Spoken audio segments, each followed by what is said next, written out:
Welcome to Calm Your Caveman, a podcast where we study the tools for anxiety mastery. I'm your host, Dr. Adriana Jarvis Twitchell, a specialist in anxiety mastery strategies.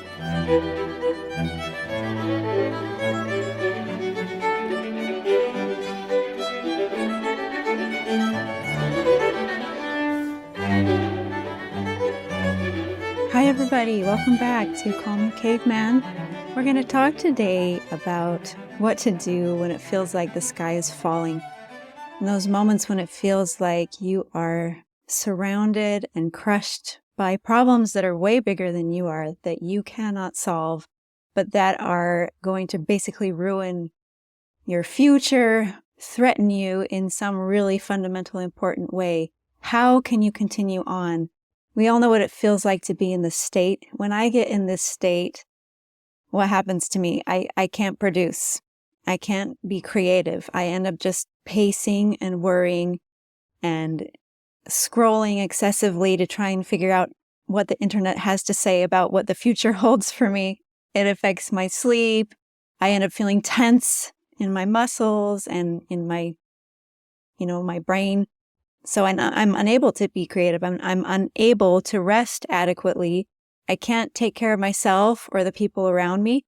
I'm not even going to cook or eat well because it feels like too much trouble, too much time away from this threat, which is looming, to think about nutrition and, don't even feel like I can exercise. I can't really absorb any information except for information directly related to the threat.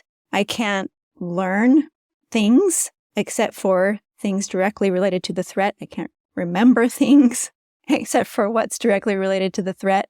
My mind gets absolutely consumed and commandeered by the threat. My focus and my energy, it takes up everything that is at my disposal. And this can be good when there is something that you can do about the threat. For example, when we first moved to Brazil, the first house that we rented was right on the beach.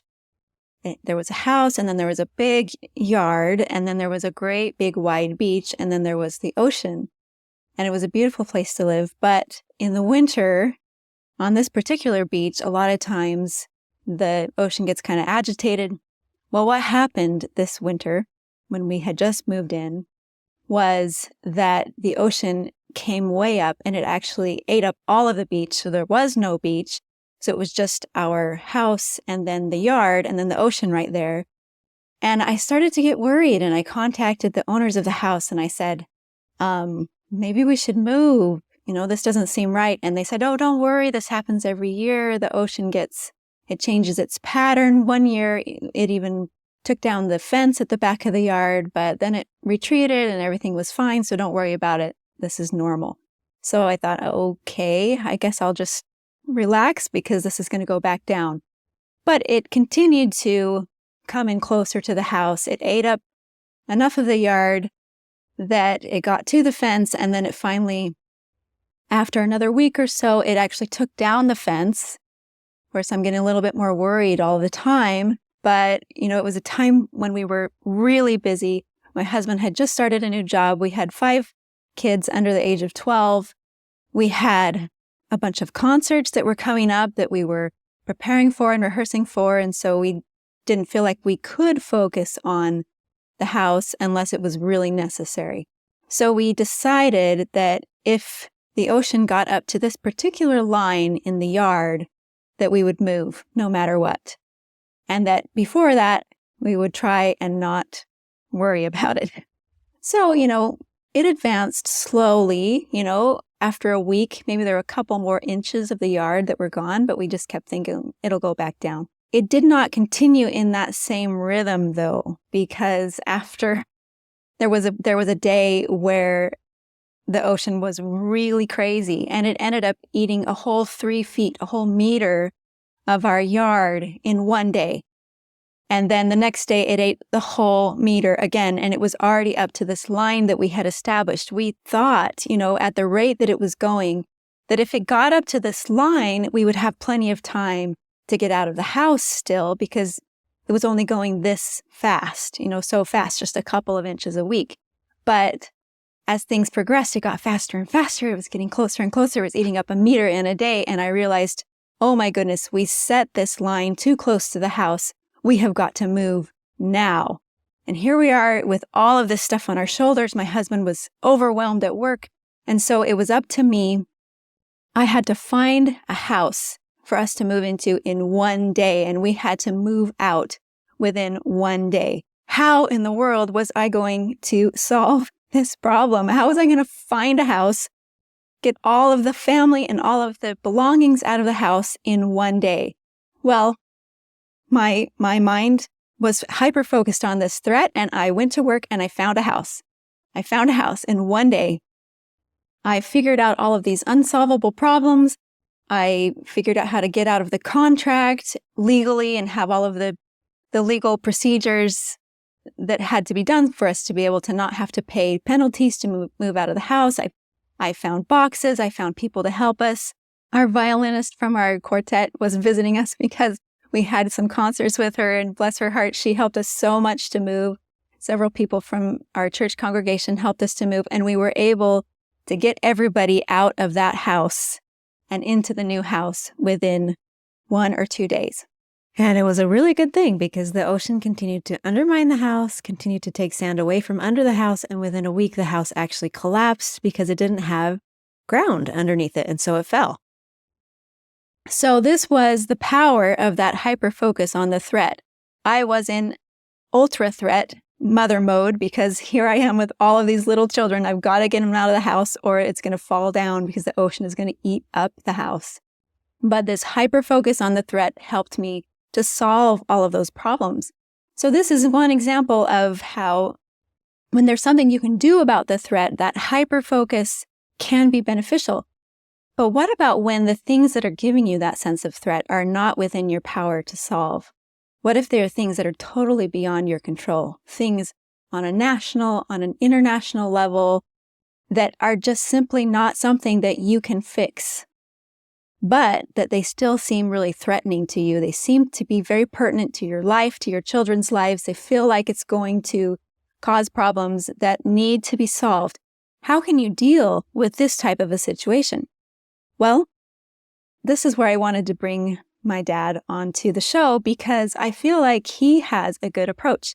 My dad is someone who is very up on national and international politics and issues in the world. He's always watching the news. He knows what's going on. He knows about great big national and international level problems that we are facing in the world today. But his approach is, I think, especially good.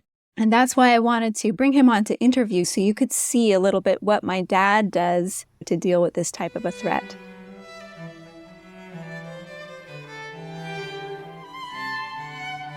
So I wanted to invite you on the podcast today, Dad, because I really admire the way that you have found in your own personal life to act in situations where you feel like the problems are really big.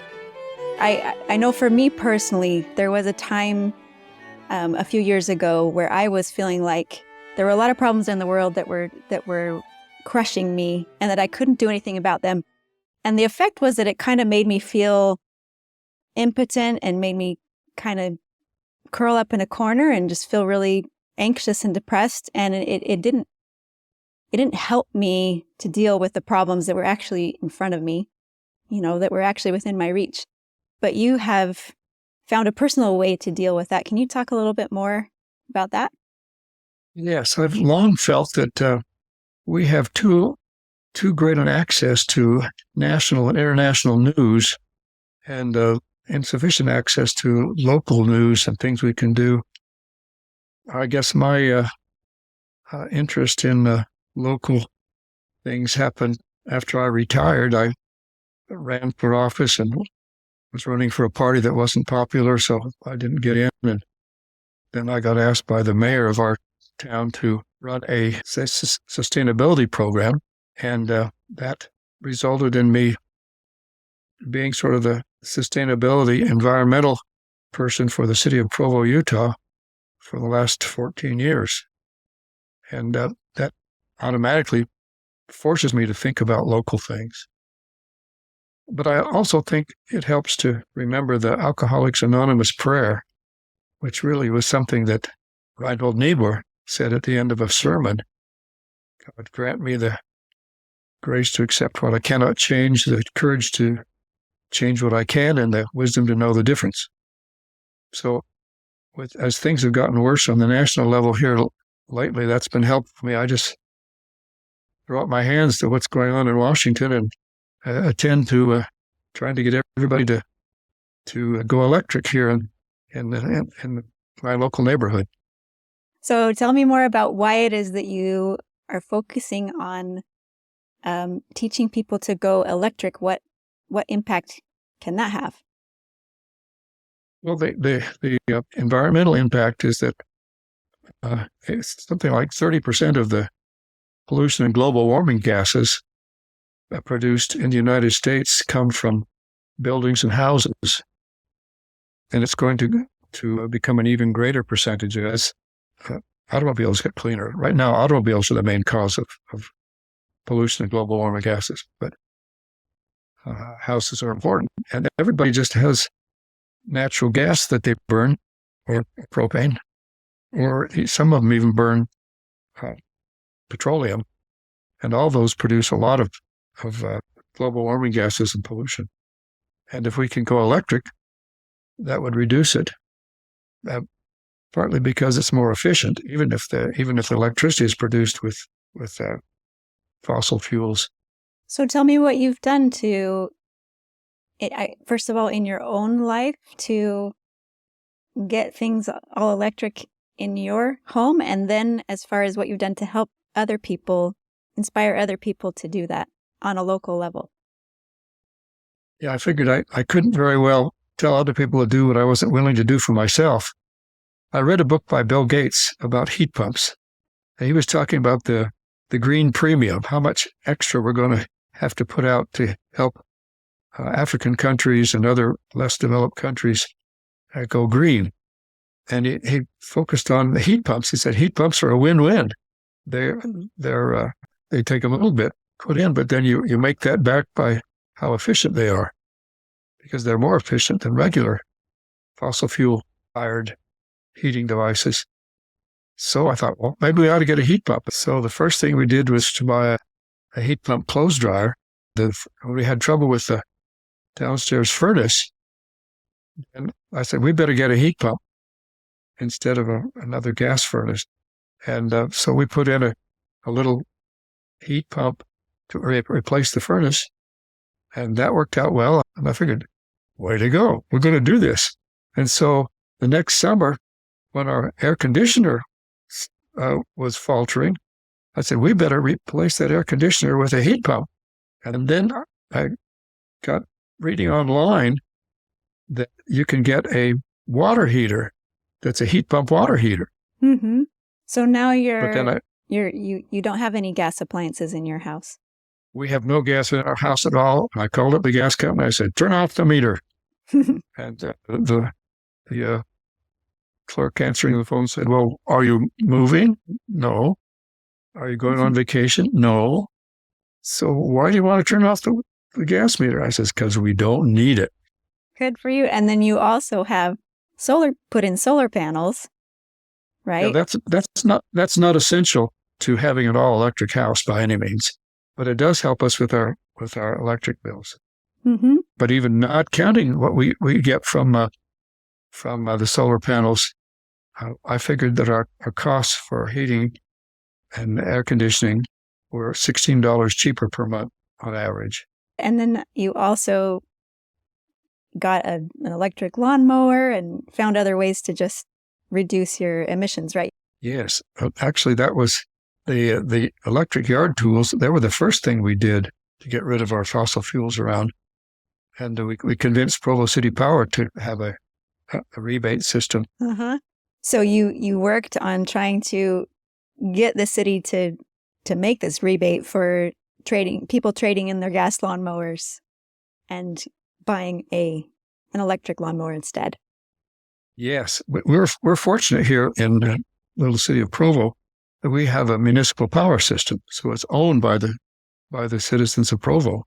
And so we can go in and talk to the people who are directors of Provo City Power and say, well, what do you think about this? And we first sold them on the yard tools. I said, this will reduce pollution and people will be using more electricity. And then they did that. That worked out well. And then I said, after a while, well, what about maybe a rebate for heat pumps? And they thought a while and they said, yeah. Yeah. You have a hybrid vehicle so that your car doesn't, most of the time you're using electric to drive around town. We did get the plug-in hybrid fairly early, partly because I knew that automobiles are the main cause of pollution and climate change. Mm-hmm. And that has worked out. Since we're old and don't drive around a whole lot, almost all of our driving is electric. So we only buy gas about twice a year. So that's what you've done for your own house, but then you didn't stop there because you're actually trying to be an activist and try and help make a difference somehow on the local level. So tell me what you've done to try and teach other people.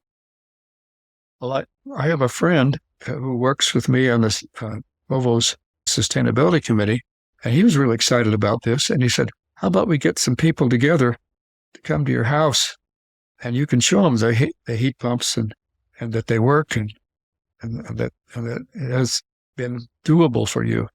And so we've had 5 different sessions with groups of people coming in, and I give them sheets that would tell them how the incentives and the costs, and they see what we have. And so far, the people who've followed the advice seem to be satisfied, and that we also have encouraged recycling and try to educate the public about recycling.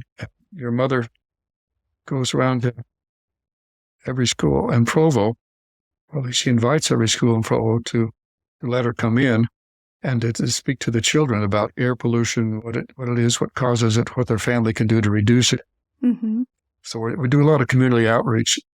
And in addition to what Janelle does in the public schools, we have 3 or 4 displays per year where we inform the public about what they can do. And that's where we push doing the right thing to reduce pollution and to go all electric in their homes. Mm-hmm. So talk to me a little bit about how this activism in your local sphere, doing little things, how does that affect you personally as far as being able to deal with the fact of great big problems like climate change, global warming, and also political situations that are bigger than what you can really influence? How does that help you to deal with these big problems? Well, I think everybody is helped by having a little something they can do. And my motto is a little something's better than a big nothing. And since I can do a little something, it makes me feel like, this is good. It's sort of like what Mother Teresa said, that our obligation is not to succeed, but to persist. Hmm. So that's been helpful. Just to, even though we don't see a lot of change, you got to persist. I've been impressed by Obama's motto that do what you can. It'll never be enough, but try anyway. Mm-hmm. It'll never be enough, but try anyway. That echoes Mother Teresa. Well, I just think that it's really good for people to see an actual example of somebody who's working within your sphere of influence. Yeah, small as it is. Because when we're so preoccupied with things that we don't have any control over, then it's just a recipe for anxiety, right? Well, thanks, Dad. Thanks for doing this.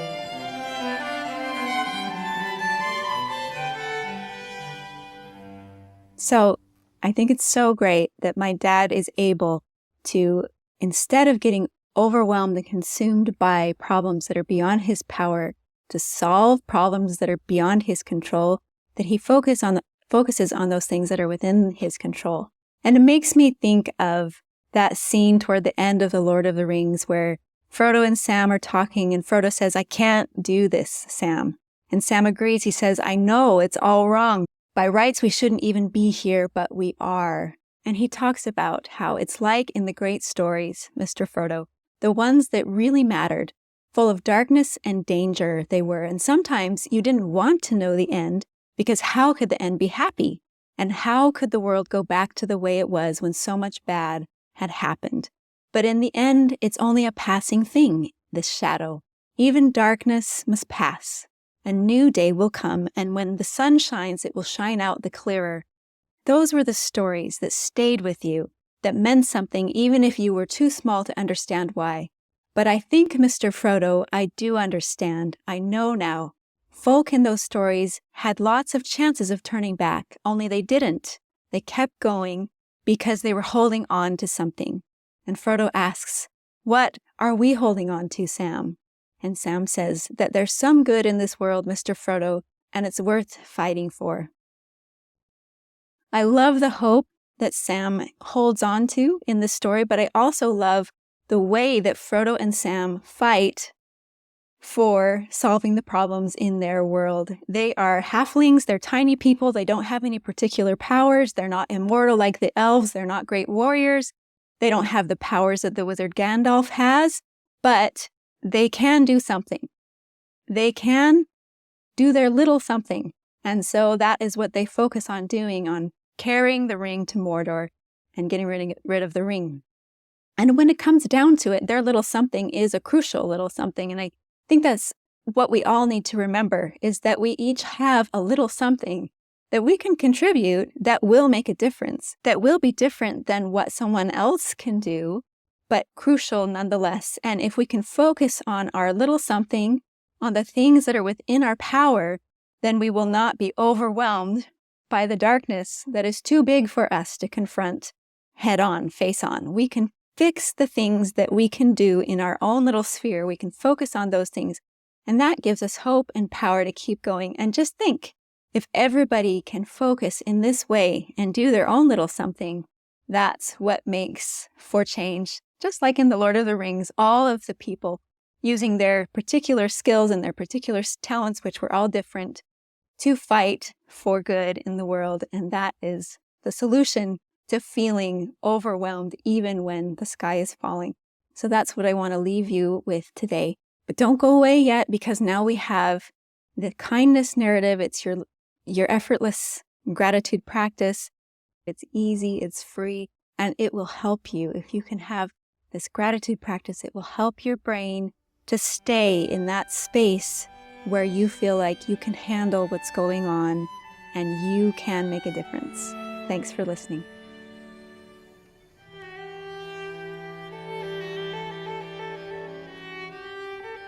In September of 2024, I decided that I wanted to start preparing myself to do an Ironman 70.3, which is half of an Ironman.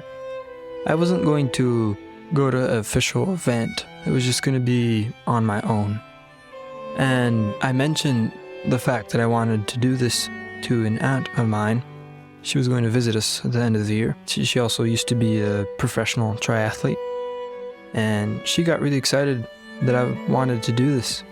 And she said that she wanted to be there with me while I was doing it and help me out and enjoy the moment. I didn't know what was the best way to prepare, and my swim technique was bad, and I hadn't had very much training in swimming and on biking. My running was fine because I've been running for a few years already, but the bike and the swim, I wasn't exactly prepared for it. And I started to train a lot and try and get ready for it. I saw the days coming down, and then my aunt arrived and she helped me organize myself, organize the estimated time, organize what I would carry, at what time, at what place, what transition. On the day of the race, she woke up before 5 a.m. with me. She helped me gather the stuff.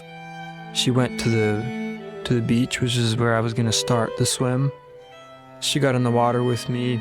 When I got on the transition, she helped me get through the transition, get on the bike, which is the second part of the triathlon. And when I was getting back from the bike into the second transition, she was making sure I had everything I needed and getting everything that I would need to bring. And on the run, she was accompanying me on a bike.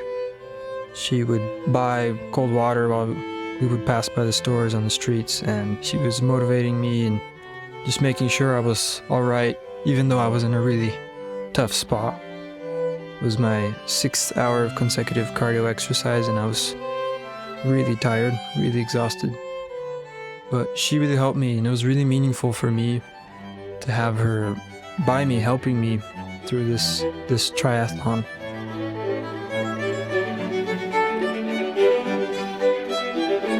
Thanks for joining me today. If you'd like to share your own kindness narrative for a future episode, email your audio recording to calmyourcaveman@gmail.com or send an audio on Instagram at calmyourcaveman.